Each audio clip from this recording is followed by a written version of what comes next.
January 13th, 1944. Southwick House, Portsmouth, England.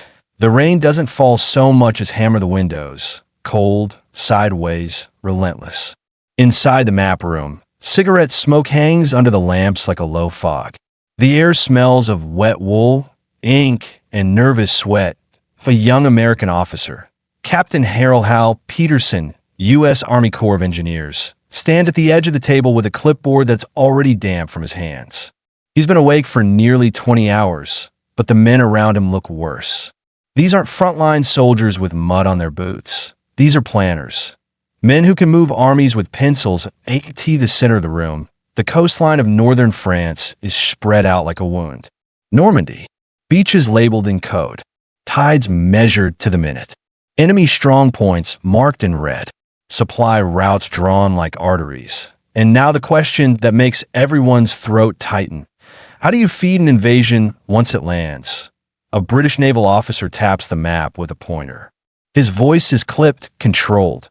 Gentlemen, there will be no major port in our hands on day one. Hal watches the pointer land on Cherbourg, the deep water port at the tip of the Cotentin Peninsula.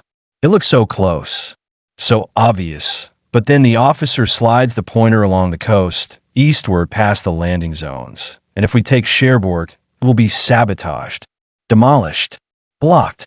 The Germans will make it unusable. Someone mutters, almost to himself, they did it at Naples, another voice answers, and at Tobruk. And at every port they've lost. Hal doesn't speak. He doesn't need to. He already knows what the arithmetic looks like on paper. The invasion is a miracle of timing. Operation Overlord will put tens of thousands of men ashore in a single day. But after that first day, after the smoke clears and the tide goes out, the war becomes something less cinematic and far more brutal. Logistics, food, ammunition, fuel, spare parts, medical supplies, radios, engineering equipment, bridging sections, bulldozers, replacement tanks, trucks, bandages, morphine. The invasion won't fail because the first wave dies. It will fail because the second wave never arrives. A senior British engineer clears his throat and says the unthinkable out loud, almost as if he's testing whether the room will allow it. What we require is a port. Hal's pencil stops moving. The officer continues, voice calm, eyes serious, not captured, not repaired, not taken from the enemy. He pauses, built. The silence that follows is so heavy it feels physical. Somewhere outside, a vehicle backfires in the rain. For a moment, it sounds like gunfire, and a few heads turn instinctively. Hal's stomach tightens. He imagines the Normandy coast. Waves, mines, German artillery, wrecked landing craft. And then, impossibly, steel piers and floating roads stretching into the sea like something from a fever dream. A port that doesn't exist. Yet a Royal Navy commander leans forward. His hands are large, scarred, and he speaks with the weariness of someone who has watched ships die. The beaches are exposed, he says. No natural shelter. A storm will tear our supply chain apart. Hal thinks of the English Channel. It looks narrow on maps. In reality, it's a living thing. Moody, violent, unpredictable. Even on calm days, it can slap landing craft like toys that if they can't build shelter, the sea will decide when the Allies are allowed to fight. The man across from Hal, an older American in a rumpled uniform, finally speaks. Brigadier General William M.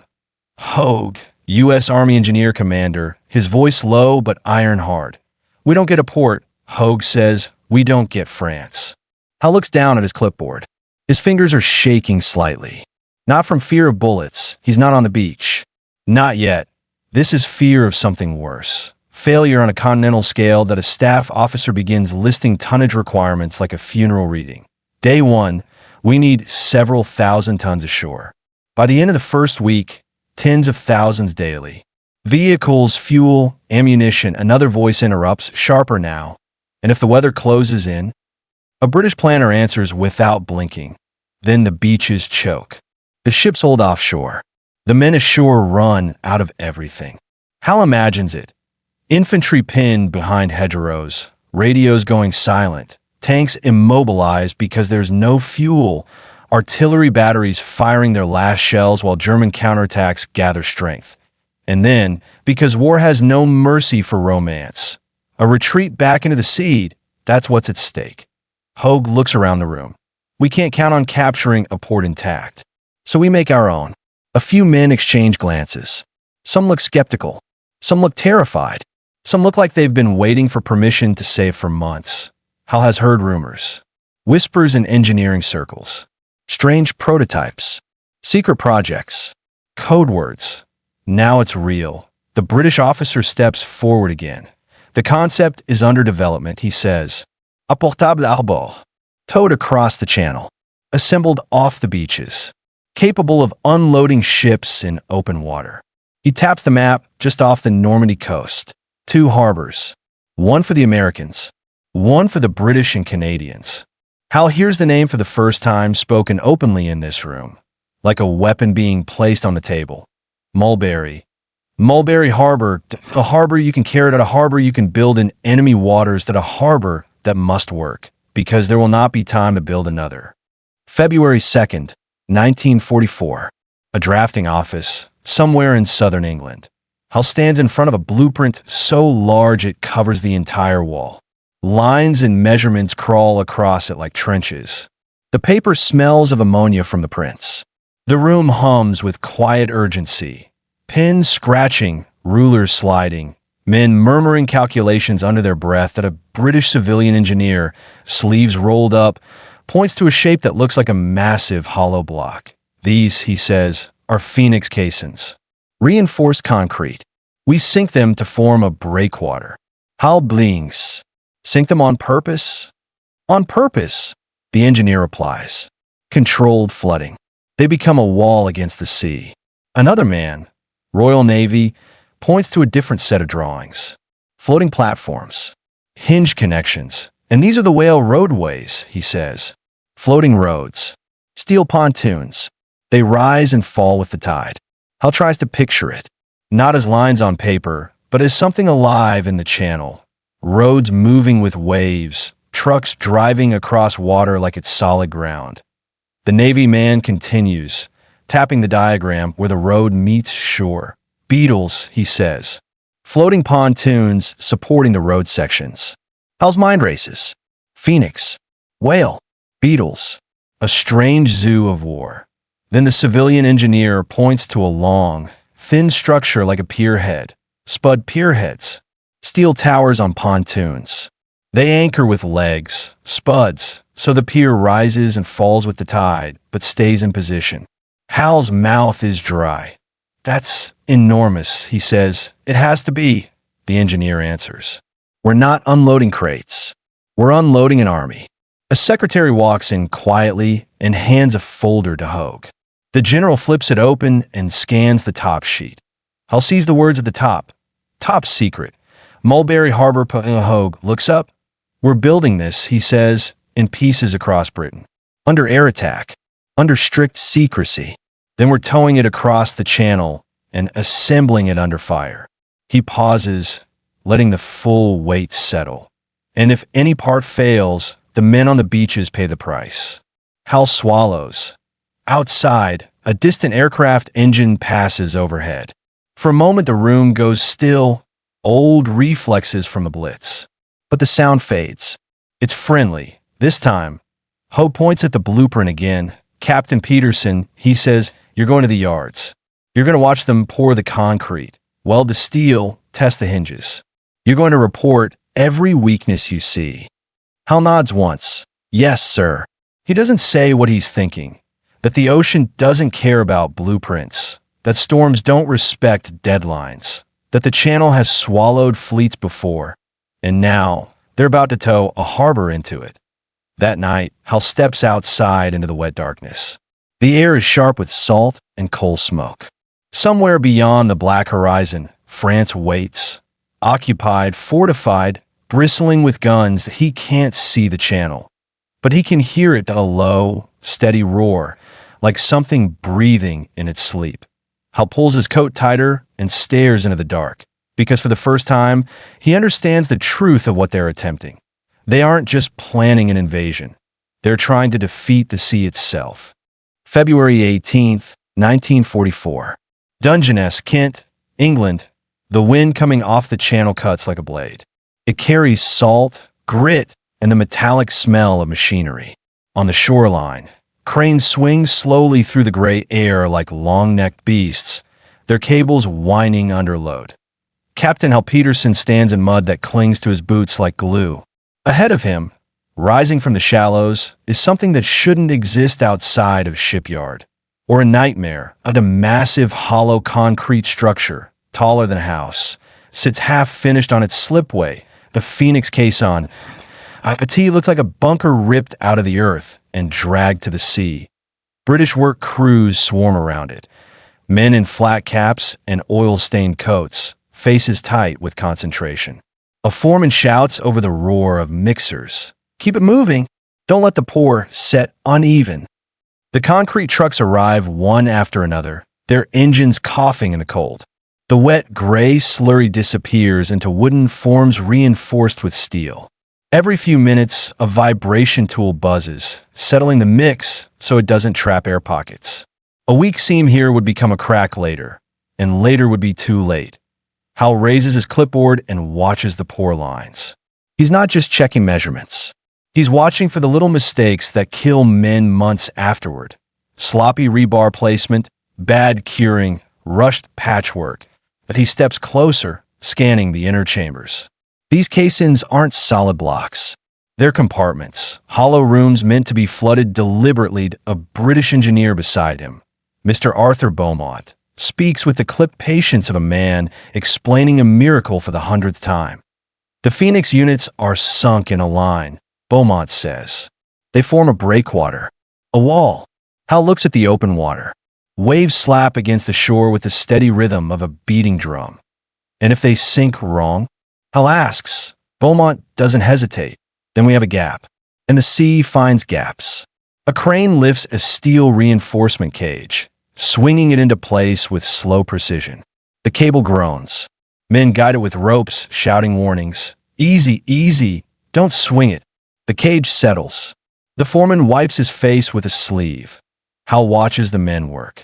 They're civilians, mostly, not trained soldiers. Yet their urgency feels like combat, because this is combat, just with concrete instead of bullets. February 24th, 1944. Southampton docks. The foghorn moans somewhere out in the harbor, low and mournful.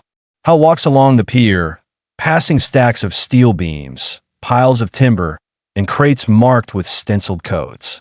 None of it says Mulberry. None of it says portableharbor. It says things like machinery parts, agricultural, pontoons, civil engineering, bridge components. Training uses secrecy isn't a single rule. It's 1,000 small lies, each one designed to keep German reconnaissance guessing. Near a warehouse, Hal spots a row of long steel roadway sections laid out like ribs. They're curved slightly, engineered to flex. A Royal Engineers officer, Major Colin Rutherford, stands over them with a tape measure and a grim expression. "These are the whale roadways," Rutherford says. "Designed by Alan Beckett. They'll float. They'll bend. They'll hold the weight of trucks and surf." Hal crouches and runs a gloved hand along a welded seam. The metal is cold enough to sting through the leather. How much movement can it take? Hal asks. Rutherford nods toward the water. As much as the sea gives it. That's the point. He points to the hinges and connection points, steel joints that look like oversized knuckles. Each section links to the next. The beetle pontoons keep them afloat. The roadway flexes with the tide. Hal stands again, trying to picture it assembled. A road on water. A floating bridge that leads to a pierhead that rises and falls but stays anchored. IT sounds insane. IT also sounds like the only option that a truck backs up and dock workers begin loading a whale section onto a flatbed. Chains clink. Men shout. The metal groans as it shifts. Hal watches every movement like he's watching artillery being loaded. Because in a way, he is. Every section that gets built is another day of survival for the men who will land in France. March 3rd, 1944. A testing ground on the Solent. The sea is choppy, whitecaps snapping in the wind. A small crowd of officers and engineers huddle near the shoreline, collars up, hats pulled low. Hal stands among them, his breath visible in the cold air. Out on the water, a test assembly bobs and flexes. A short section of whale roadway rides on beetle pontoons, tethered to a temporary pierhead that a British officer calls out, "Send the truck." A 3-ton lorry rolls forward, its engine growling. The driver's face is pale, jaw clenched. He doesn't want to be the man who discovers the design flaw. The lorry's front wheels touch the floating roadway. For a heartbeat, everything holds. Then the structure dips, rising again with the swell. The roadway flexes like a living thing, not rigid, not brittle, forgiving. The truck inches forward, metal creaks. Water splashes up between the pontoons. The driver grips the wheel so hard his knuckles go white. Hal feels his own stomach tighten as the lorry reaches the center. A larger wave hits. The roadway lifts, then drops. For a split second, it looks like it might snap, but it doesn't. The lorry reaches the far end and rolls off onto the pierhead. A murmur ripples through the watching men. Relief, awe, the smallest flicker of hope. Rutherford exhales. That, he says quietly, is how we keep the invasion alive. Hal nods, but his eyes stay on the sea. Because the test is controlled. The waves are moderate. There's no artillery, no menace, no smoke, no bodies. Normandy will not be controlled. Normandy will be chaos. March 10th, 1944.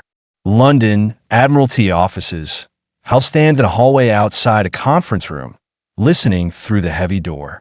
Inside, voices rise and fall, British and American accents mixing with frustration. Point one voice, sharp, impatient, cuts through. This is madness. We're gambling the invasion on floating steel and concrete. Another voice answers, calmer but hard. We're gambling the invasion on something. The Germans will not hand us a port. Hal recognizes the second voice. Admiral Bertram Ramsay, Allied naval commander, the man responsible for getting the invasion across the channel.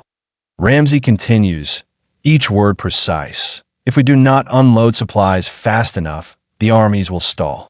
If the armies stall, they will be crushed. Mulberry is not optional.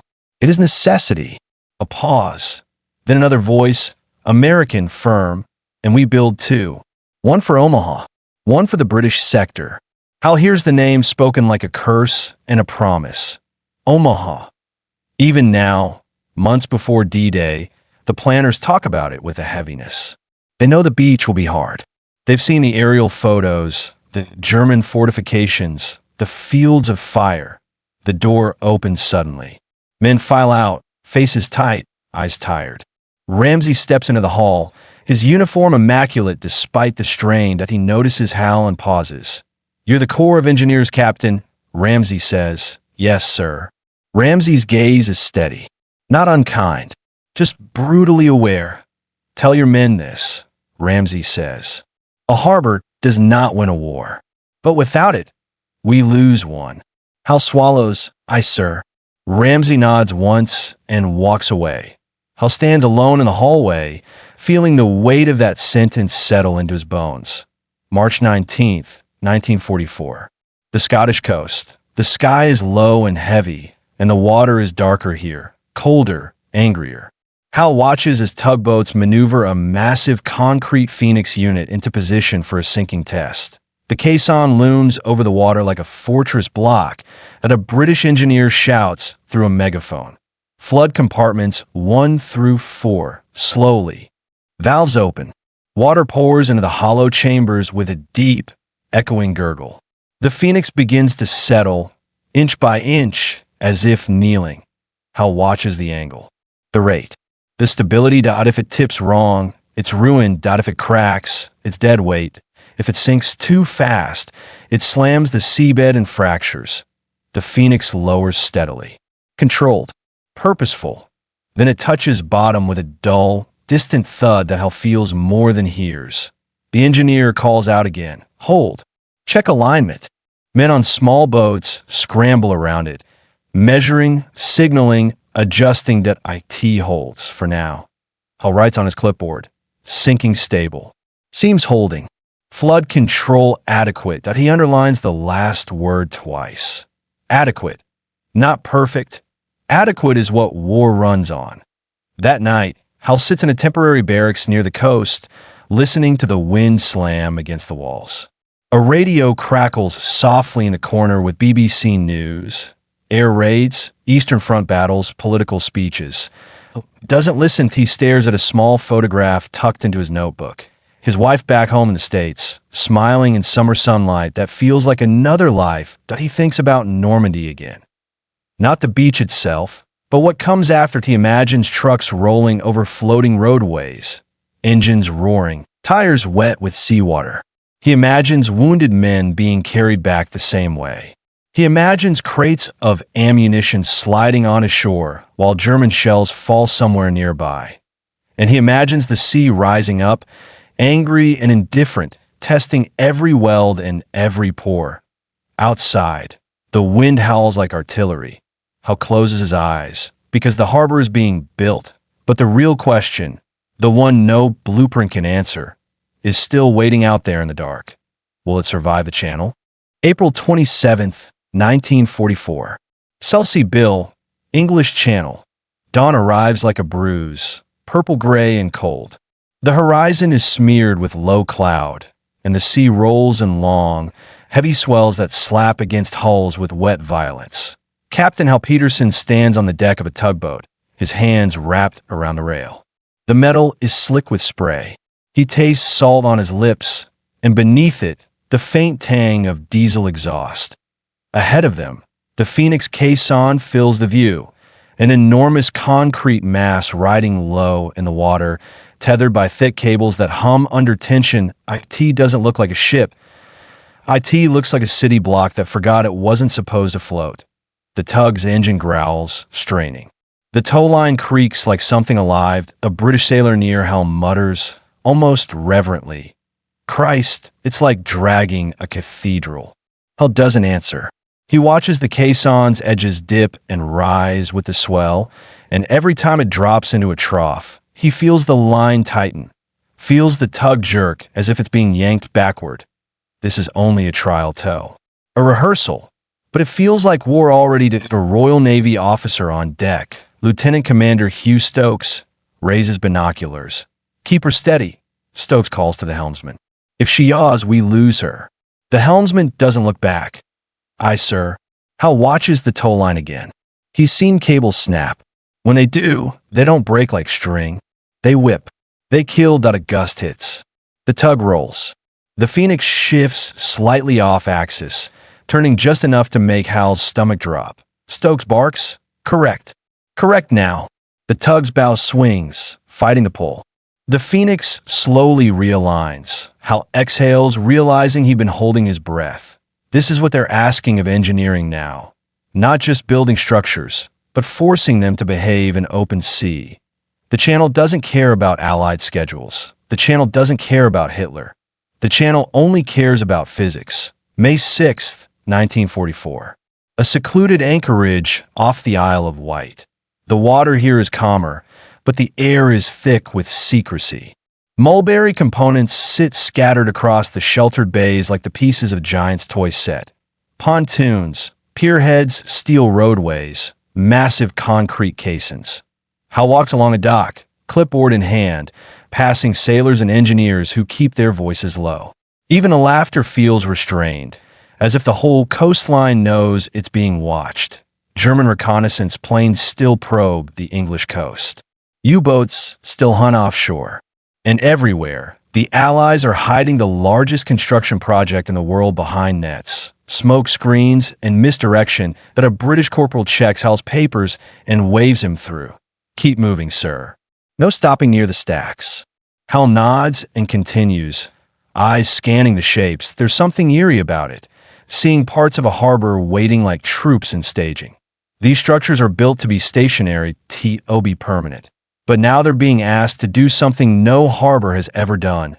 Go to war, in a nearby bay, Hal sees a spud pierhead floating, its steel legs rising like stilts. The pierhead bobs gently, but it's massive, built to handle heavy loads, cranes, and the pounding of wave. A British engineer, Lieutenant David Kerr, gestures toward the pierhead spuds. Those legs will drop to the seabed, Kerr explains. It'll hold position while the platform rides the tide. Hal studies the mechanism. It's clever, brutally clever. And if the seabed is uneven, Hal asks. Kerr's mouth tightens. Then we find out the hard way. May 20th, 1944. Portsmouth. The city is packed with men and vehicles. Convoys roll through the streets at night, headlights hooded, engines muffled. The harbor is thick with ships, landing craft, transports, destroyers. So many hulls that the water seems crowded. Hal moves through a warehouse where whale roadway sections are stacked in rows. Each one is numbered, coded, and logged. He runs his fingers over the stenciling. Everything must go in the right order. If the wrong piece arrives first, the assembly stalls. If assembly stalls, unloading stalls. If unloading stalls, the beachhead stars. The young British clerk approaches, holding a clipboard of his own. Captain Peterson? Hal Durrance. Yes. The clerk's voice is quiet. We've been ordered to prepare for immediate movement. Full operational tow. Hal feels the words land like a punch. Immediate movement. This isn't rehearsal anymore. This is it. He steps outside. The sky is clear for once, pale blue over Portsmouth. But the calm feels deceptive, like the sea is holding its breath. Hal looks toward the channel. Somewhere out there, beyond the horizon, Normandy waits with its mines, its artillery, its machine guns, its concrete bunkers. And now the harbor itself is going to cross into enemy waters. June 4th, 1944. The English Channel, Overlord Fleet Assembly Area. The sea is rough, the sky low. Rain spits across the deck of Hal's assigned vessel, and the wind screams through rigging like a living thing. All around him, ships fill the water in every direction. Rows and rows of invasion craft, a moving city of steel.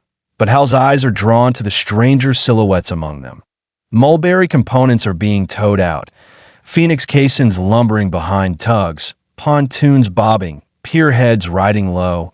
They look vulnerable, too slow, too big, too important. That the sailor beside Hal stares at one of the Phoenix units and shakes his head. Never thought I'd see the day we dragged concrete to France, he mutters. Hal replies without thinking. Better than dragging men back. The sailor glances at him, then nods once, grimly. On the horizon, lightning flickers faintly, storm somewhere out in the channel. The weather has been turning, and every meteorological report feels like a verdict. Hal hears officers arguing on the bridge. He catches fragments, too rough. Landing craft can't hold. Eisenhower has to decide. Then the word everyone fears. Postpone. The fleet slows. Some ships circle, holding position. The Mulberry tows strain against the swell, their lines tightening, their massive cargo surging. Hal watches one Phoenix caisson pitch slightly. Spray explodes against its side. For a second, it looks like it might twist broadside to the waves. The tug fights it back in a line. But Hal sees the truth. Even before Normandy, the sea is already trying to kill Mulberry. June 5th, 1944. 2,130 hours. The Channel, south of the Isle of Wight. Night smothers the fleet. Blackout conditions turn every ship into a shadow. No lights. No smoking topside. No unnecessary sound. Hal stands on deck, staring into darkness, so thick it feels solid. The only visible points are the dim shapes of ships ahead, marked by faint phosphorescence in their wakes. That a voice from the bridge calls down. Captain Peterson, you're wanted below. Hal descends into the cramped interior, where officers hunch over charts under red lamps. The air smells of sweat, damp cloth, and stale coffee. A Navy lieutenant points to the map. Mulberry elements will move with the main fleet, he says. Once the beaches are secured, assembly begins immediately. No delay. Hal looks at the marked zones. Omaha, Gold, Juno, Sword. The lieutenant continues, voice steady but tight. Enemy fire is expected. Mine's expected. We'll lose equipment. We'll lose men. But the harbor must go up. Hal nods slowly. The lieutenant's eyes lock on his. Captain, you're an engineer. Tell me straight. Hal hesitates. He can feel every man in the room listening. Can it be done? The lieutenant asks. Hal thinks of the whale roadways flexing under the lorry. The Phoenix caissons sinking cleanly. The pierheads riding the tide. But he also thinks of the channel storms. The tow lines humming like guitar strings. The sea slamming concrete like it wants to break it. Hal answers honestly. It can be done, he says, if the sea lets us. No one laughs, because everyone understands that the sea is not allied. The sea is not German.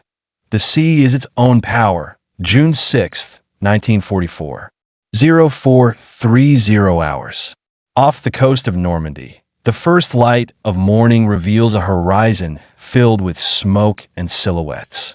The sound reaches Hal before the details do. Distant thunder, like a storm that never ends. Naval guns fire. The concussion rolls across the water. The air smells of cordite and burning oil. Hal climbs to the deck and freezes. Ahead, the Normandy coastline is a jagged line beneath the clouds. Flashes bloom along it, German guns firing back. The sea between is churned by wakes, explosions, and the frantic movement of landing craft. And among it all, Mulberry components begin to arrive. Tugs drag Phoenix caissons toward their assigned positions. Small craft swarm like insects, guiding them, signaling with flags and lamps. Hal sees a caisson take a near miss. An artillery shell lands in the water beside it, throwing up a geyser. The caisson rocks, but holds out. A British officer nearby shouts, "Keep towing. Don't stop." The tugs push forward. Hal watches a whale roadway section bob in the surf, waiting to be assembled. It looks fragile compared to the violence around it. The beach itself is a chaos of smoke and movement. Tiny figures, men running, falling, crawling. Tracers stitch the air. Explosions throw sand and water skyward. For a moment, Hal forgets the engineering. This is the human cost they're trying to prevent from becoming worse. Then a loud crack splits the air, closer than before. Hal flinches as shrapnel winds overhead. A sailor shouts, "Incoming." Hal ducks behind a bulkhead, heart hammering. He feels the ship vibrate with the shock of nearby blasts. And through it all, the Mulberry operation continues. Not because it's safe, because it has to be. Mid-morning, the first Phoenix caissons are nearing their sinking points. Small boats circle them, men shouting coordinates, measuring distance from shore, aligning them into a defensive arc. Hal watches through binoculars as one caisson's valves open. Water begins to flood the compartments. Slowly, impossibly, the concrete giant starts to settle. Right there in enemy waters. Under fire, the British engineer in a small craft raises his arm and signals. The Phoenix sinks deeper. Hal feels his throat tighten, because this is the moment the entire concept becomes real. Not a drawing, not a prototype, the harbor being born in the middle of war. And if it works, the invasion lives. If it fails, Hal doesn't let himself finish the thought. June 6th, 1944. 1,145 hours. Off Omaha Beach, Normandy. The sea is thick with debris, splintered wood, floating packs, shattered landing craft. Smoke drifts low over the water, and the air carries the bitter sting of cordite and burning fuel. Captain Hal Peterson grips his binoculars so hard his fingers ache. He can see Omaha Beach now in brutal clarity. The sand is scarred with craters. Men move in scattered groups, hugging the shingle, pressed flat under machine gun fire. Naval shells scream overhead toward the bluffs, where German positions flash and vanish in smoke. But Hal's focus is offshore, where the first pieces of the impossible harbor are being placed like chess pieces on a board that's still exploding. A tugboat strains forward, dragging a Phoenix caisson into its assigned slot. A small craft, packed with Royal Engineers, bounces alongside it, waving flags and shouting bearings. Left, left, bring her left. The Phoenix is enormous up close. Its concrete walls are streaked dark with seawater. It rises out of the channel like a fortress, the kind of structure you'd expect to see on the Atlantic Wall. Except this one belongs to the Allies that a British engineer in the small craft holds up a board with painted markings, signaling the tug. Hold her there. The tug's engine roars, then eases. The tow line slackens slightly. Hal watches the caisson settle into position, drifting just a fraction in the swell. Then comes the part that still feels like sacrilege. They begin to sink it. A man on the caisson's deck, helmeted, soaked, moves to a valve housing and wrenches it open. The sound is faint at this distance, but Hal imagines it. The rush of seawater pouring into hollow chambers. The Phoenix lowers, inch by inch. German shells fall nearby, sending geysers skyward. Each explosion rocks the caisson slightly, as if the sea itself is punching it. The engineer keeps turning the valve, keeps flooding, keeps sinking, because stopping halfway would be worse than dying.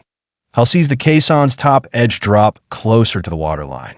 Men jump into boats, pulling away fast as the concrete giant descends. At a Royal Navy officer on Hal's ship mutters, "If that thing lists," Hal finishes the thought silently. That IT becomes useless. It becomes a gap. It becomes an opening for waves to rip through and destroy everything behind it. The Phoenix touches bottom with a deep, dull finality. It stops moving.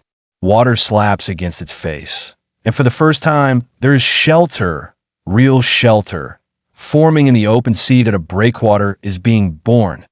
June 6, 1944. 1,430 hours.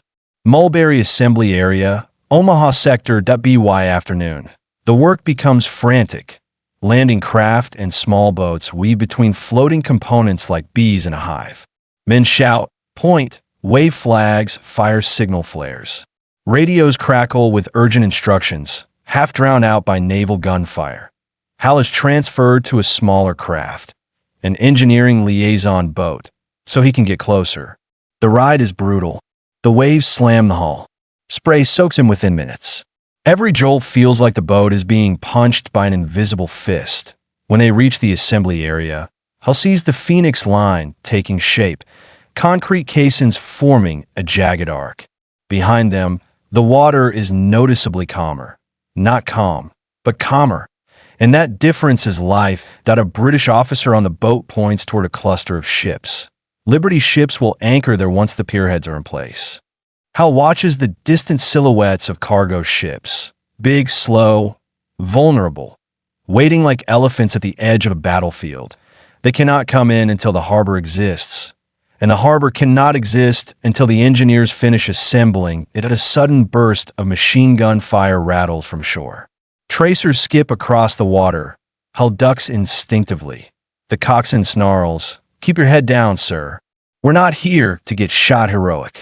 Hal forces himself to breathe and looks again. The next phase begins. The spud pierheads are being brought in, massive floating platforms with steel legs. They bob as tugs maneuver them into position behind the breakwater line. Point one pierhead swings slightly in the swell, and Hal sees the danger immediately.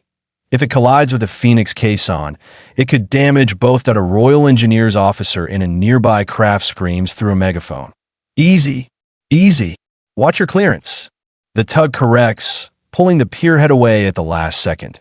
Hal feels sweat under his helmet despite the cold. This isn't construction. This is surgery on a moving patient. That a pierhead reaches its position. Men scramble onto it, working levers and winches. The steel legs, spuds begin to lower. The mechanism groans. Chains clatter. The legs descend toward the seabed. Hal watches the pierhead's deck rise slightly as the legs take weight, anchoring the platform in place. The tide will move under it, but the pierhead will stay where it's needed. The British engineer beside Hal grins through salt spray. "She's holding." Hal nods, jaw tight. "Good," he says. "Now connect the road." June 7th, 1944. 0615 hours. Omaha Beach, Offshore construction zone. The morning light is pale and thin. The beach still burns in places. Wrecked landing craft lie half submerged like dead animals. Bodies are being carried inland. Others still float offshore, moving with the tide. Houseboat moves carefully through the debris field. The smell hits him hard. Diesel, smoke, and something darker that no one names. A Royal Navy petty officer points ahead. Whale sections incoming. Hal sees them. Long steel roadway spans floating on beetle pontoons, being towed into place. The road sections rise and fall with the swell, flexing like a spine. Men in small boats hook lines to them, guiding them toward the pierheads. The connection points are exposed, wet, slippery. A mistake here doesn't just delay work. A T drops men into the channel point when the boat bumps against a whale section. A soldier reaches out, trying to grab a line. The wave surges and he slips, his arm plunging into freezing water. Hal hears him shout. Two others grab him by the webbing and haul him back aboard, coughing and swearing. The petty officer spits over the side. "Channel kill you faster than a German bullet," he growls. Hal watches the roadway section drift into alignment. Men scramble onto it, boots clanging on steel. They work with wrenches and pins, locking joints together while the structure moves beneath them. A British engineer shouts, "Pin it! Pin it now!" A man kneels, hammering a locking pin into place. His hands shake, either from cold or adrenaline. The pin slides in. The section holds. Another whale segment is brought up, connected, locked. Slowly, the floating roadway extends toward shore like a metal tongue. Hal watches it reach the beach connection point, where vehicles will eventually roll from pierhead to land, bypassing the surf that has swallowed so many landing craft. The first time the roadway touches the shore ramp, Hal feels something in his chest loosen. Not relief. Not yet, but a crack. In the wall of dread. June 7th, 1944. 1,330 hours. Mulberry A. American sector. The Americans will call it Mulberry A. And now it is taking shape. The breakwater line is nearly complete. Phoenix caissons sit in a rough arc, their tops barely above the water. Behind them, smaller floating breakwaters, bombardones, are being positioned. Long steel structures meant to absorb wave energy. Hal watches a bombardon bob in the swell, tethered in place. It looks flimsy compared to the concrete giants, but it serves a purpose. It takes the first punch, so the Phoenix line doesn't. A Navy officer approaches Hal on the pierhead, shouting over the noise. "Captain, we've got a Liberty ship inbound once the head is cleared." Hal nods. "Tell them to wait until the roadway is secured. We don't want them drifting into the line." The officer hesitates. They're pushing hard. They want tonnage ashore now. Hal leans closer, eyes narrowed. "If they bring that ship in too early," Hal says, "we'll be unloading it from the bottom of the channel." The officer stares at him for a moment, then nods sharply and runs. Hal turns back to the pierhead. Men are working cranes into position. Winches are being tested. The pierhead's deck vibrates with the motion of machinery. A British engineer wipes his face and laughs once, breathless. "Imagine explaining this to someone in peacetime," he says. Doesn't laugh. He's watching the horizon, because the Germans aren't blind. They can see the harbor forming offshore. They can see the ships lining up, and they will try to stop it. June 8th, 1944. 0840 hours. Off Omaha. First major unloading. The first Liberty ship creeps toward the sheltered water behind the breakwater line. Tugs guide it like shepherds guiding a lumbering animal. Hal stands on the pierhead, watching the ship's hull slide into place. The water here is calmer now. Not flat, but manageable. The breakwater is doing its job. A crane swings out. Hooks descend. The first cargo net rises from the ship's hold, dripping seawater. The net is packed with crates, ammunition, food, medical supplies, fuel drums. The crane lifts, swings, and lowers the load onto the pierhead deck. The crates thud down, And for a moment, the sound is louder than gunfire in Hal's ears because it means the invasion has a heartbeat. Men rush forward, cutting nets, moving crates, stacking them for trucks. A Duku amphibious truck idles nearby, ready to ferry supplies to shore if the roadway isn't fully open.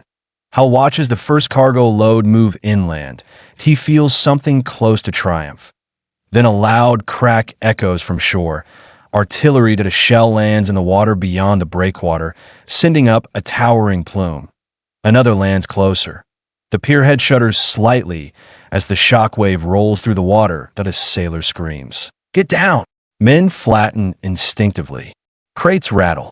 The crane operator freezes for half a second, then keeps moving because stopping mid-lift could swing the load into men. Hal stays upright, forcing himself to remain calm, that he looks toward the beach, toward the bluffs, toward the smoke, that he can't see the gun. But he can feel its intent. The Germans are trying to smash the harbor before it becomes permanent. Hal's mind races through vulnerabilities, tow lines, connections, pierheads, bombardones that a single lucky hit could break the chain. And if the chain breaks, the sea comes back in. That evening, as the light fades, Hal stands on the pierhead and watches trucks roll across the Whale roadway for the first time. Their tires clatter on steel. The roadway flexes under weight, dipping and rising with the swell, but it holds. Each truck carries the future of the beachhead, and a British engineer beside Hal whispers, almost in disbelief, "We did it." Hal watches the convoy disappear into smoke and dust on shore. He doesn't answer right away, because he knows something the others are trying not to think about. The harbor is up, the unloading has begun, but the channel hasn't delivered its final verdict yet. The sea is quiet now, and quiet seas are often only a pause, a breath, before the storm. June 13th, 1944, 0410 hours. Off Omaha Beach, Mulberry. The night is restless, not with gunfire, though the distant rumble still exists, but with something older, deeper, and far less negotiable. That wind at it comes in sudden bursts that slap the water into white streaks. The pierhead beneath Hal's boots creaks and shifts, rising and falling with a heavier rhythm than before. The steel joints groan like a ship's ribs under strain. Captain Hal Peterson stands under a dim hooded lamp, collar turned up, helmet strap biting into his chin. Rain needles his face. Salt spray coats his eyelashes. He watches the horizon, but there is nothing to see. Only darkness and a low wall of cloud moving into Royal Navy signalman hurries across the deck, bent against the wind. "Captain," he shouts. "Weather report from Portsmouth. Barometers dropping fast." Hal takes the slip of paper, squints at it under the lamp. The numbers are ugly. The kind of numbers that mean you stop thinking like an engineer and start thinking like a survivor. A British officer nearby, Lieutenant Commander Hugh Stokes, steps up, face hard. "This isn't a squall," Stokes says. "This is a channel storm." Hal looks out toward the breakwater line. In the darkness, the Phoenix caissons are only vague shapes, black teeth in black water. Can it hold? Hal asks. Stokes doesn't answer immediately, because the honest answer is, no one knows. Mulberry has been tested. Prototypes have flexed and survived. But nothing has been tested like this, fully assembled, fully loaded, under the weight of an invasion. Stokes finally says, "We'll find out." June 14th, 1944, 0930 hours. Mulberry A. Storm conditions. By morning, the channel is a different world. The wind screams so loudly it drowns out conversation. Waves slam into the breakwater line with blunt force, throwing spray high enough to wash over the tops of the Phoenix caissons. The sea is no longer rolling, that it's attacking. Hal moves along the pierhead with a safety line clipped to his belt. Every step is careful. The deck is slick, and the pierhead rises and drops with the swell like an elevator with a broken cable that a sailor clings to a railing, vomiting over the side. Another man shouts, "Hold on, hold on." A massive wave hits the outer line. The impact is so violent Hal feels it in his knees. The bombardones, Those long floating breakwaters meant to absorb wave energy, buck and twist like snap bones. One of them jerks against its moorings, the chain clanging like a bell. Hal sees a tugboat fighting to keep position, its bow lifting, then crashing down into the trough. The coxswain on Hal's craft yells, "She's going to broach." The tug swings sideways for a terrifying second, then recovers, barely. Hal grips the rail, eyes scanning the whale roadway. The floating road sections flex under the surge, joints creaking, beetle pontoons dipping and rising. It was designed to move, designed to breathe with the sea. But there's a difference between flexing and being torn apart that a British engineer crawls along the roadway on hands and knees, try to reach a joint connection. He's tethered by rope, but the water slaps over the steel, trying to sweep him away. Hal shouts, "Get off it! Get back!" The engineer looks up, rain in his eyes, and screams back something Hal can't hear. Then the roadway lurches, a joint lifts, metal shrieks, and with a sickening snap, the connection breaks. The roadway section swings away, drifting like a severed limb to Hal's stomach drops. "Roadway's gone," someone yells. Men scramble, pulling the engineer back before he's dragged into the gap. The broken whale segment bobs away, smashing against a beetle pontoon. The pontoon flips, then rights itself, but its tether is strained, its position ruined. Hal watches the gap widen. Every gap is a wound, and the sea is widening wounds everywhere. June 15th, 1944. 1,600 hours. Mulberry, A. Collapse begins. The storm doesn't ease. It builds. The channel becomes a chaos of foam and flying spray. Ships that were safely anchored behind the breakwater line now strain against their moorings like animals trying to escape a trap. A Liberty ship's anchor drags. Hal sees it begin to drift, slowly at first, then faster as the wind catches its broadside. A Navy officer screams into a radio, "Tugs! Tugs to the Liberty ship now!" Two tugboats surge forward, engines roaring. They throw themselves between the drifting ship and the Phoenix line, trying to push it back into position. But the sea doesn't care about courage. A wave lifts the Liberty ship, shoves it sideways. The hull slams into a pierhead with a sound like a building collapsing. Steel shrieks. Men scatter. The pierhead jolts, its spud legs grinding against the seabed. Hal watches the pierhead tilt slightly.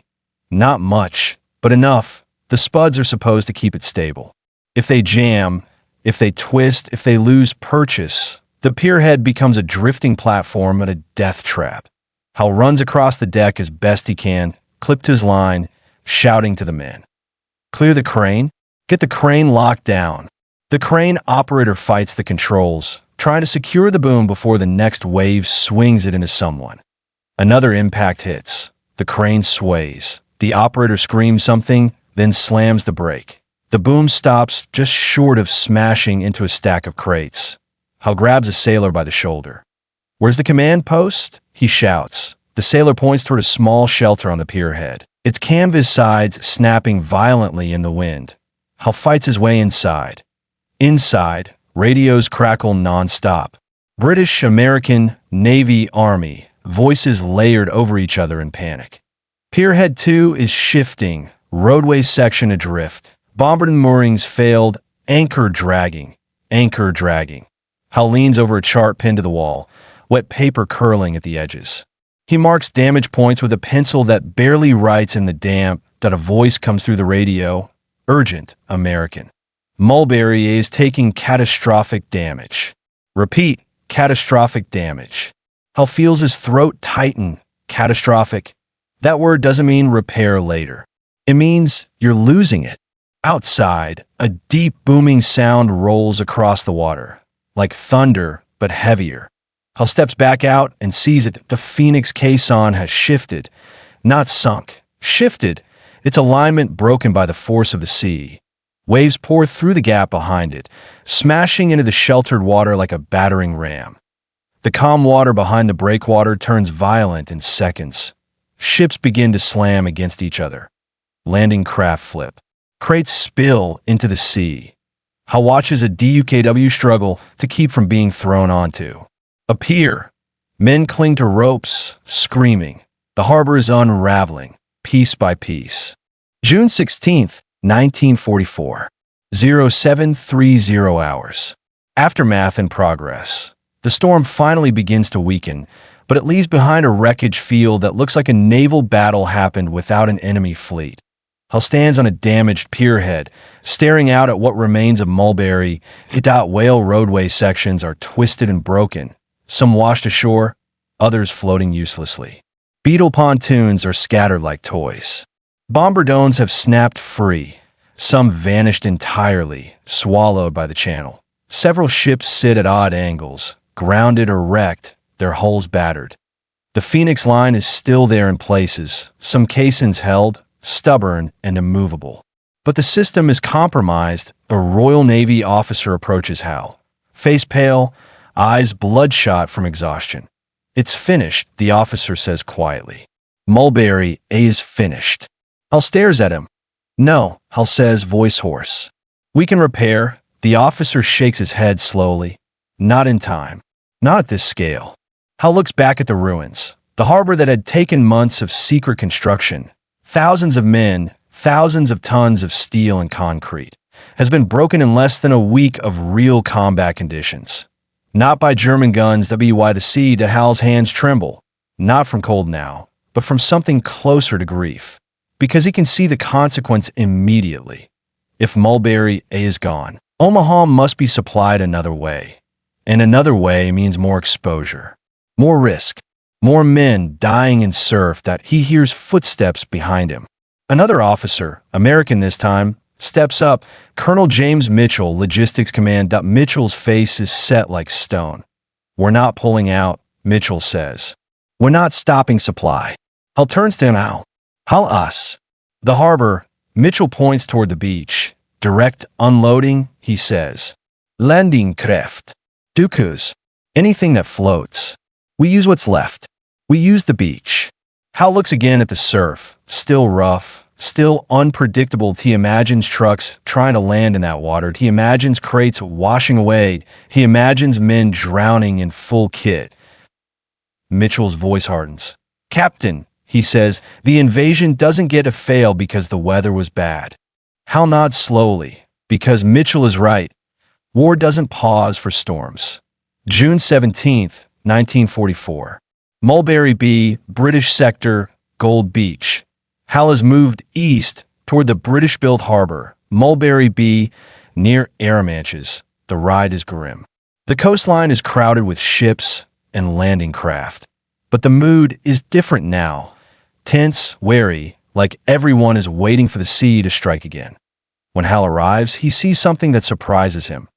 Mulberry B is damaged, but it's still standing. The Phoenix caissons form a more intact breakwater. The roadway system is battered, but functional. The sheltered water behind it still holds ships in relative safety. That a British officer on the pierhead, soaked and exhausted, looks at Hal and gives a tight, humorless smile. "Welcome to the one that survived," he says. Hal steps onto the pierhead and feels it rise and fall beneath him.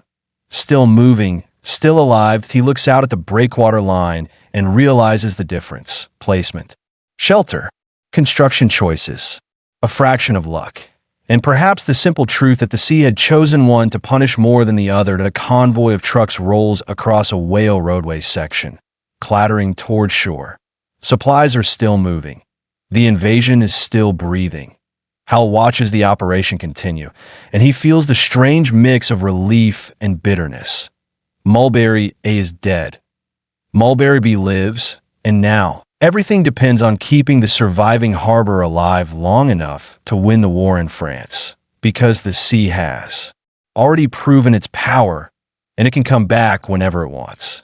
June 18th, 1944. 0545 hours. Arromanches les Bains, Normandy. Mulberry B.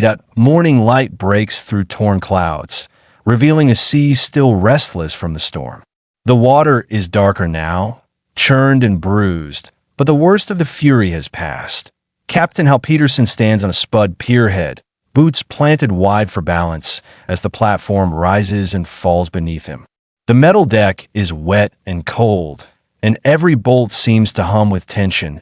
Out beyond the breakwater line, the Phoenix caissons sit like a line of ruined castles, gray slabs against the sea. Some are scarred by impact.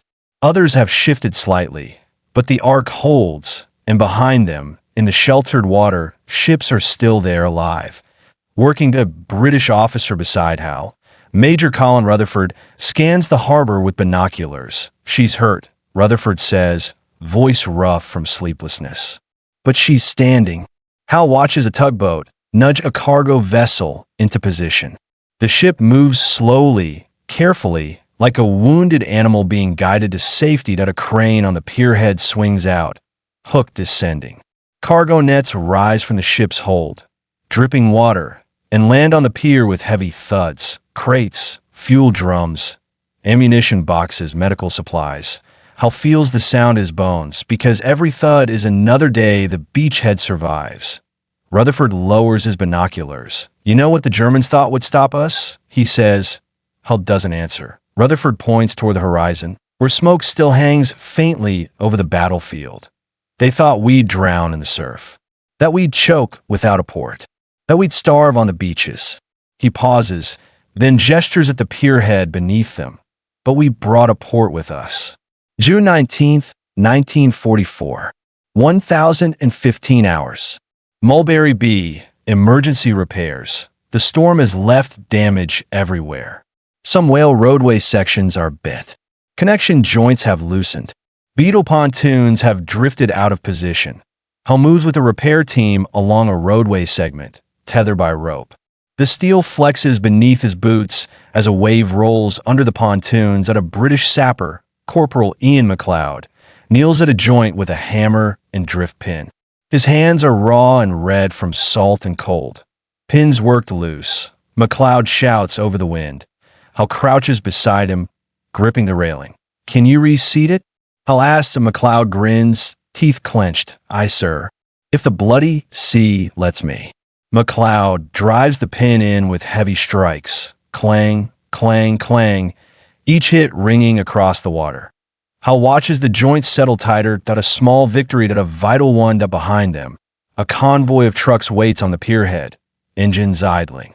Their drivers stare forward, hands on wheels, impatient and exhausted. They're carrying fuel for tanks inland, ammunition for artillery, food for infantry. If this roadway fails, those trucks don't move. If those trucks don't move, the front line stops. Hal stands and signals to the pierhead. Bring the first truck across, slow. The first truck rolls forward, tires clattering on steel. The roadway dips under the weight, then rises again with the swelled IT holds. The truck continues, then the second, then the third. Rutherford watches from the pierhead and nods once, satisfied. That's it, he says. Keep it moving. Hal looks towards shore. Beyond the beach, beyond the first line of dunes, the land rises in Normandy's hedgerows. Green walls hiding German positions, ambushes and mines. The men inland are fighting for every field. And out here, Hal realizes they are fighting too, just with wrenches instead of rifles. June 21st, 1944. 1,410 hours.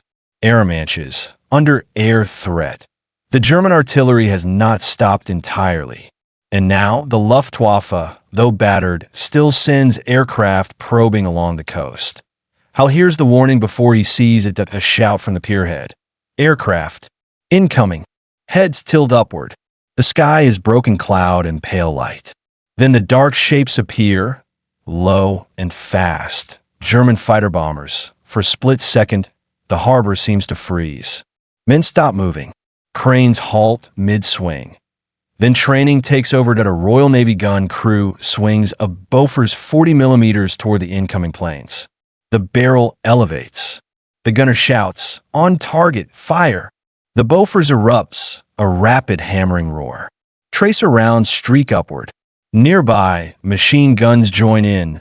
Sharp, chattering bursts. Hal ducks behind a stack of crates as the aircraft roar overhead. Engines screaming to a bomb drops. The IT hits the water outside the breakwater line and detonates with a violent column of spray. The shockwave rolls inward, rattling the pier head beneath Hal. Another bomb splashes closer, sending water crashing over the deck. Men curse. Someone screams, but the harbor holds. The Phoenix line absorbs the worst of it. The sheltered water behind remains usable. The German planes peel away under heavy fire, disappearing in a cloud. Hal rises slowly, water streaming from his helmet. He looks at Rutherford. Rutherford's face is tight, but his voice is steady. "They'll keep trying," Rutherford says. But they're late. Hal understands what he means. Mulberry B is already doing its job. The supplies are already flowing. The beachhead is already too strong to push back into the sea easily. The harbor has shifted the balance, and the Germans know it. June 25, 1944. 0830 hours. The numbers begin to tell the story. On the pier head, Hal stands beside a British logistics officer holding a clipboard of tallies. The officer reads them out, half in disbelief. "Thousands of tons per day," the officer says. "Vehicles, fuel, ammunition, it's working." Hal watches cargo nets swing from ship to pier. He watches men move crates in discipline lines. He watches trucks roll across the whale roadways like ants across a branch. That IT isn't elegant, IT isn't smooth, but it is relentless. A British soldier nearby, mud on his boots, bandage around his forearm, stares at the operation with tired eyes. "You lot built this?" he asks Hal. Hal glances at him. "We helped." The soldier shakes his head slowly. "I came in on D-Day," the soldier says. "Thought we'd all die on the beach." He gestures at the harbor.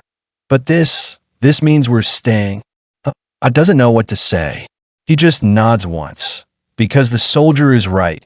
Mulberry isn't just a structure, it's a statement that we are not leaving. June 30th, 1944. 2015 hours. Inland pressure, offshore lifeline. Reports come in from inland. Fierce fighting in the bocage, slow advances, heavy casualties. German defenses are stubborn, the terrain claustrophobic. Hal hears the names: Corentin, St. Lo, Tilly-sur-Seulles, spoken like curses. But offshore, the work continues without pause. The pier heads operate in shifts. Men sleep in snatches. The cranes never seem to stop moving. Hal walks the pier head at dusk, exhausted beyond words. The light is golden, almost peaceful, and for a moment the harbor looks like a normal port. Then he hears the distant boom of artillery inland, and the illusion shatters. The British officer joins him. Older, lined, eyes haunted. "You know what they're calling it?" the officer asks. Hal looks at him. "Calling what?" The officer gestures toward the breakwater and the pier heads. "Mulberry B," he says. "They're calling it Port Winston." Hal blinks. "Churchill's idea," the officer adds. "Or at least his obsession. He wanted a harbor we could bring with us." Hal looks at the concrete giants again. He imagines Churchill in London, cigar smoke and maps, pushing for something that sounded impossible. And now here it is, off the coast of France, unloading the war. Port Winston, a name that feels almost too dramatic. But standing here, listening to the cranes and the engines and the sea, Hal can't deny it fits. July 4th, 1944. 0600 hours. Arromanches, the new routine of war.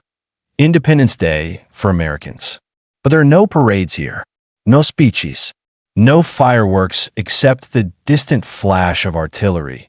Hal stands on the pier head as the sun rises. The water behind the breakwater is calmer now, and the harbor is functioning like a machine.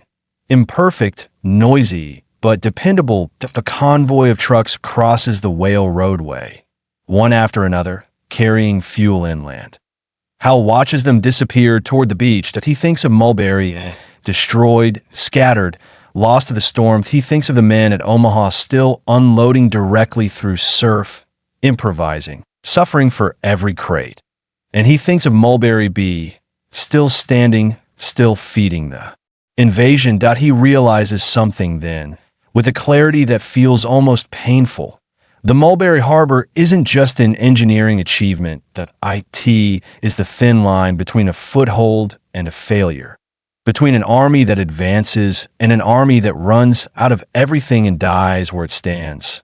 Hal turns toward the breakwater line, where the Phoenix caissons sit like silent guardians. He raises his binoculars one more time, scanning for gaps, for weaknesses, for the next threat, because the sea has already tried once, and war, like water, always looks for the next crack. July 18th, 1944, 0515 hours. Arromanches, Mulberry B before first light. The air is cool and still, the kind of quiet that feels borrowed. A thin mist hangs over the water behind the breakwater line, softening the silhouettes of ships anchored in the sheltered basin. Captain Hal Peterson walks the pierhead with a mug of bitter coffee in one hand and a folded dispatch in the other. His boots ring on the steel deck. The pierhead rises and falls gently now, almost peaceful compared to the violence of June. But the paper in his hand tells him peace is an illusion. The dispatch is stamped and smudged, handled by too many tired hands. Inland operations intensifying, ammunition and fuel priority. Hal reads it twice. Inland, the fighting has been grinding forward through hedgerows, minefields, and villages reduced to rubble. Every mile costs blood. Every mile costs shells. Now the Allies are preparing for something bigger, a breakthrough, a release of pressure, a chance to stop crawling and start moving. Hal looks out over the harbor. Cargo nets swing from holds to pierheads. Trucks roll across whale roadways. Dooku's idle, engines coughing, waiting for orders. A British sergeant stands nearby, watching the operation with tired eyes. They're building up for something, the sergeant says quietly. Hal nods. They are. The sergeant takes a drag from his cigarette and exhales into the mist. Good, he mutters. Because I'm sick of fighting for hedges. July 20th, 1944. 1,120 hours. Mulberry B. Fuel, steel, and time. A convoy of jerrycans stacked on pallets comes off a ship in a steady stream. Fuel is the bloodstream of mechanized war, and everyone here knows it. Hal stands beside a British logistics officer, watching the pallets move. Armored units are consuming it faster than we can count it, the officer says. Every tank, every truck, it all drinks. Hal watches the cranes swing. The pierhead's deck vibrates with machinery. Men shout instructions, hands moving fast, practice now. This is no longer the frantic improvisation of early June.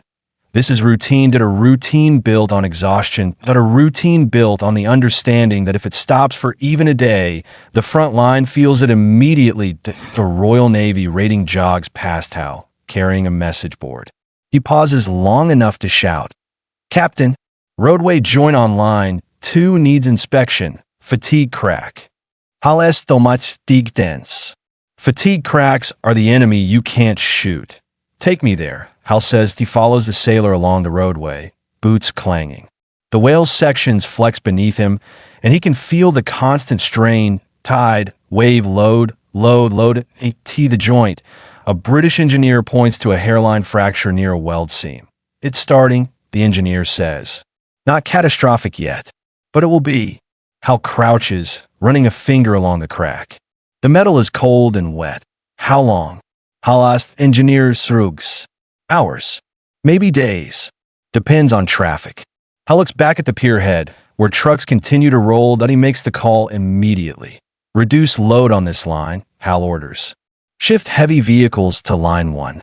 Get reinforcement plates here today. The engineer nods, already shouting for tools. Hal stands, eyes scanning the horizon again.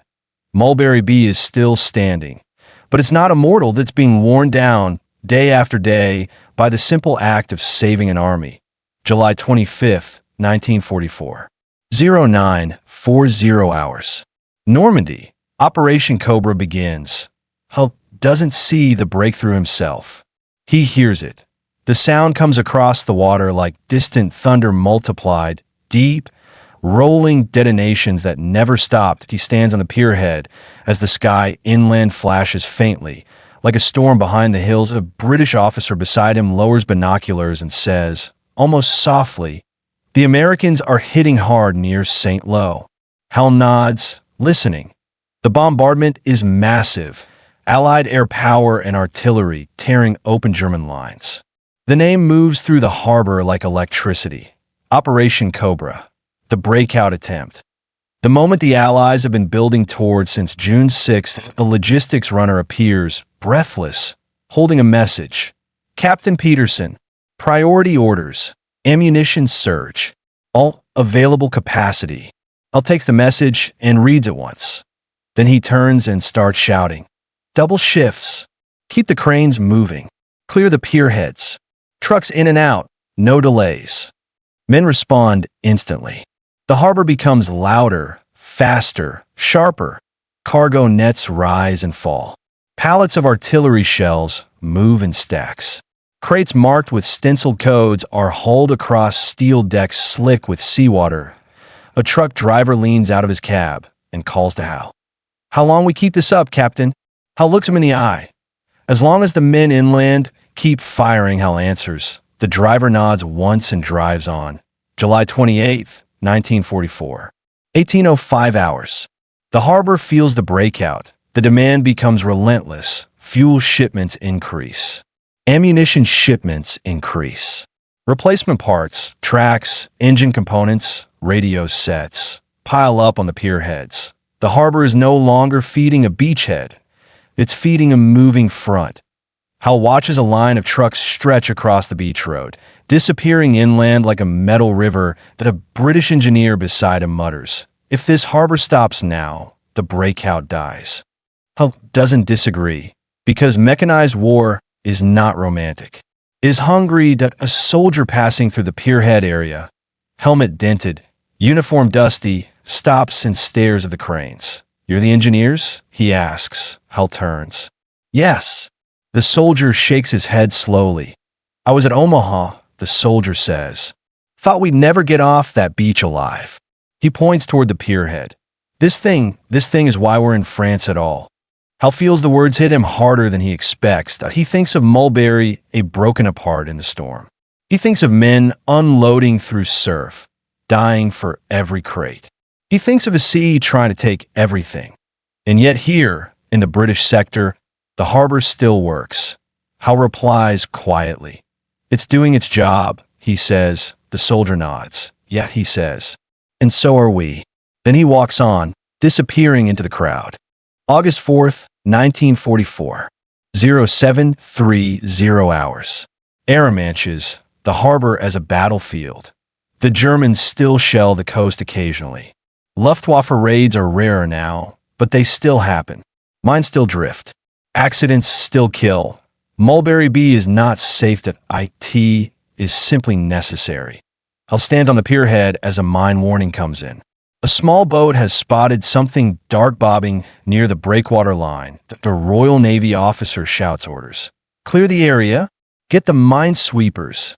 Hal watches the minesweeper move out, careful and deliberate.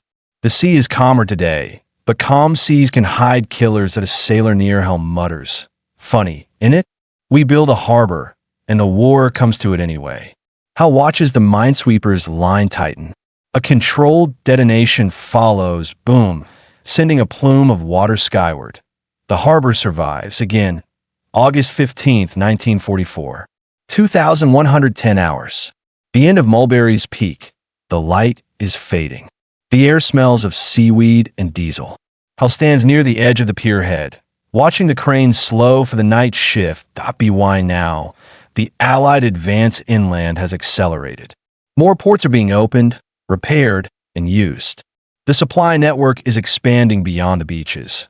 Mulberry B is still valuable, but it is no longer the only lifeline. A British officer joins Hal, hands in his pockets. "You know," the officer says, "when they first told us we'd build a port in the sea, I thought they'd lost their minds." Hal gives a tired smile.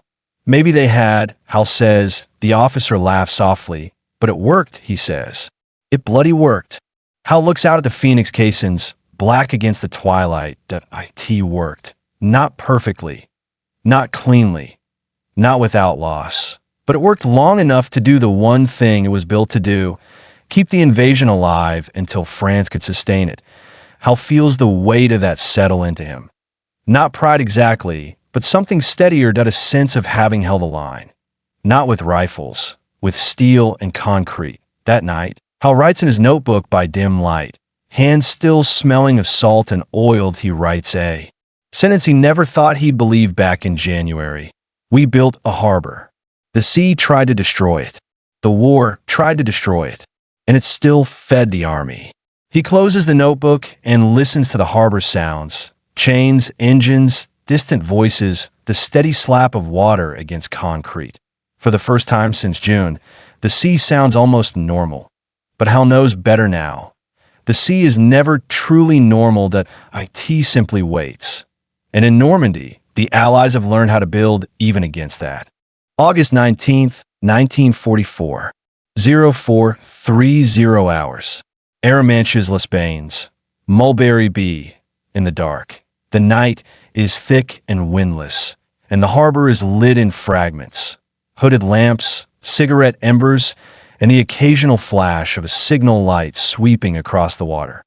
Captain Hal Peterson stands at the edge of the pierhead, watching a Liberty ship ease into position behind the breakwater. The vessel's hull creaks like an old door.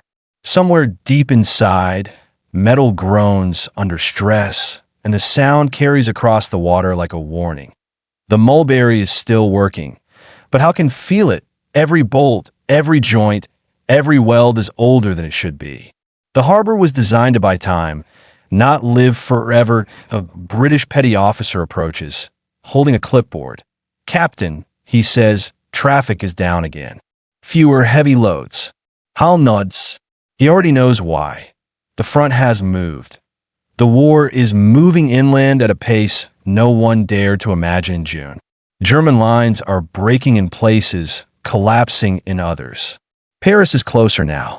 The sound of the guns has shifted, more distant, less constant. But the Mulberry is still here, still breathing in the surf like a wounded giant refusing to die. Hal looks out at the Phoenix caissons. Their dark shapes sit in the water like half-sunken fortresses. Keep the pierheads rotating, Hal says. No one gets sloppy just because the line moved. The petty officer nods and hurries off. Hal remains listening, but there's a sound now he hadn't heard in weeks. Not artillery, not engines, not the snap of shouted orders, the kind of silence. And it feels wrong. August 23rd, 1944. 1,315 hours. Normandy coast. A harbor becomes a habit. The midday sun reflects off steel decks and makes the sea look deceptively gentle. A small crowd of officers, American and British, stand near the roadway junction where whale sections meet the pierhead. The Royal Engineers major taps the metal with his knuckles like a doctor checking bone. Fatigue is spreading, he says. The joints are wearing out. We can patch, but we can't stop time. An American Navy engineer, Lieutenant Commander Robert Bob Hastings, squints down the line of roadway. We were never meant to run this hard for this long, Hastings admits. Hal listens, arms folded, feeling a strange mix of pride and dread, because the Mulberry has done more than expected, and that success comes with a cost that a British officer clears his throat. With Antwerp still not open and Cherbourg still limited, he says, "We need this harbor as long as possible." There's no argument. Everyone here knows what happens if supplies falter, that a breakthrough becomes a stall, that a stall becomes a counterattack. And counterattacks in this war don't come with warnings. They come with blood. Hal looks toward the horizon, where ships wait like patient beasts. We'll keep it alive, Hal says, until someone tells us we can't. August 25th, 1944. 1800 hours. News reaches the harbor. Paris. The message arrives like a rumor first, carried by a driver who heard it from a runner who heard it from a radio operator. Then it becomes real. Paris is being liberated. Men repeat it to each other like they're afraid it might vanish if they stop saying it. A British corporal stands on a roadway and shouts, "Paris is free." A cheer rises. Not wild, not celebratory like a parade, but raw and exhausted, the kind of sound men make when they realize the world might still have a future. Hal stands still, letting it wash over him. Paris. For months it has been a name in briefing rooms, a symbol, a promise. Now it's happening. And somewhere inland, tanks and trucks are rolling forward on fuel that came across this floating harbor. Hal watches a crane swing a pallet of ammunition onto the pierhead that he thinks, even now, even with Paris being freed, the war still runs on crates, that a young sailor near him laughs and says, "Hell, Captain, we're going to win this thing." Hal doesn't answer immediately. He's seen too much to trust optimism. But he finally nods. "Maybe," he says, "if we keep feeding it." September 3rd, 1944. 0610 hours. Arromanches. The sea returns to its old game. The weather shifts in the early morning, subtle at first. A wind rises from the west, cool and steady. The water darkens, the surface losing its calm shine. Hal stands on the pierhead, coat collar turned up, watching the first wave slap harder against the Phoenix line that a British signalman approaches. "Forecast says rough water," he reports. Not June storm bad, but enough to stress the roadways. Hal's jaw tightens. He remembers the June gale. Mulberry, torn apart, steel and concrete smashed like toys. Mulberry survived because it was sheltered, because the anchoring held, because the engineering was just good enough. But the sea doesn't care about past victories. It only cares about the next wave. Hal walks the roadway, feeling it move beneath him. The whale sections flex like a living spine, a joint creaks, that a chain rattles, a mooring line snaps tight and sings with tension, that a British engineer shouts over the wind. "Reduce traffic. Light vehicles only." Hal watches trucks slow, then stop. Men begin rerouting cargo to docks where they can. The harbor doesn't collapse, but it complains loudly, and Hal realizes something that hits him with unexpected force. The Mulberry isn't just a harbor, it's a negotiation. Every hour it works is an agreement between human will and the Atlantic Ocean, and the ocean is always looking for a reason to cancel. September 10th, 1944. 1,200 hours. A quiet shift. The harbor's role changes. By September. The tempo is different. Less frantic, less desperate. The Allies are pushing east. The supply lines are stretching. Ports are opening, slowly, painfully, but they are opening. Mulberry continues to unload cargo, but the pressure that once crushed every decision is easing. Hal stands near the Phoenix line, watching gulls land on the concrete casings like they've claimed them, that a British officer walks beside him. "You know what I keep thinking?" the officer says. Hal glances at him. "What's that?" "That one day," the officer says, "people will look at this and think it was inevitable. Like we were always going to do it." Hal lets out a breath that almost becomes a laugh. "It wasn't inevitable," Hal says. "It was a gamble." The officer nods. "And if it had failed," he begins. Hal finishes the sentence. "Men would have died inland with empty rifles." They walk in silence for a moment, listening to the harbor's mechanical rhythm, slower now, but still steady. Hal looks at the whale roadway stretching toward shore. The steel is scuffed and scarred, battered by thousands of tires and boots. It looks like something that has been used in anger, because it has. September 20th, 1944. 0930 hours. The engineers start leaving. Orders come in stages. Some units are reassigned inland. Some are sent to other ports. Some are told to pack up and prepare for redeployment. The Mulberry no longer needs the same number of hands. Hal watches men he's worked beside for months roll up cables, inventory tools, stack crates of spare parts. A Navy CB, Petty Officer First Class Eddie Ramirez, walks up, wiping sweat from his forehead. "Captain," Ramirez says, "never thought I'd miss a pile of steel in the ocean." Hal gives him a tired smile. "You'll miss it until you're sleeping in a bed again," Hal replies. Ramirez laughs. Then he looks out at the harbor and his face grows serious. "Sir," he says quietly, "we did something here. Something nobody's ever done." Hal nods. "Yes," he says. "We did." Ramirez hesitates. "Think they'll remember it?" he asks. Hal looks out at the Phoenix casings. concrete giants half submerged, already beginning to look like part of the coastline, that he thinks about how history remembers battles and generals, that he thinks about how it forgets the men who built the things that made the battles possible. I don't know, Hal says honestly. But it mattered. Ramirez nods once, satisfied with that, and walks away. October 1st, 1944. 1,700 hours. Arromanches. The Mulberry becomes a ghost. The harbor is quieter now. Ships still come, but not in the same endless stream. Trucks still roll, but with space between them. The urgency has faded into routine. Hal stands on the beach at low tide, looking at the whale roadway from below. The steel sections loom overhead, streaked with rust and salt. He reaches up and touches the metal. Cold. Rough. Reeled, he can hear waves washing through gaps between the sections.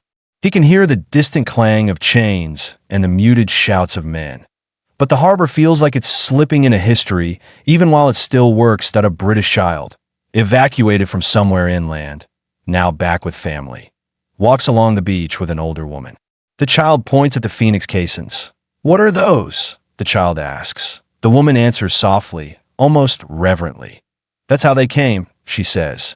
"That's how they brought the war to shore." Hal turns away, swallowing hard, because the woman is right. That is what it was a way to bring an army across the sea and keep it alive, that a floating bridge made of concrete, steel, and stubbornness. October 10th, 1944. 2,200 hours. Hal's last night at the harbor. The wind is gentle tonight. The water is dark and calm. The harbor lights flicker in the distance like a small city afloat. Hal sits on a crate near the pier head. Writing in his notebook again, he writes about the first days. Men unloading in surf, bullets cracking overhead, bodies on the sand. He writes about the storm. Mulberry A dying. Mulberry B surviving. He writes about the endless flow of supplies. He writes about the simple truth that every offensive is built from the ground up, crate by crate, gallon by gallon, bolt by bolt. When he finishes, he closes the notebook and looks out over the water. He can almost imagine what this place will look like years from now. The phoenix caissons will still be here, some of them. They'll become landmarks. Fishermen will tie boats to them. Tourists will take photographs. And most people will never truly understand what it took to put them there. Hal stands, brushing sand from his trousers. He takes one last look at the floating harbor, this impossible machine that turned an open beach into a port. Then he turns toward the shore, boots sinking slightly into wet sand. Behind him, the Mulberry continues its work in the dark, as if it doesn't need anyone watching anymore, because the job is done, and the war, now fed, now moving, has left the beach behind.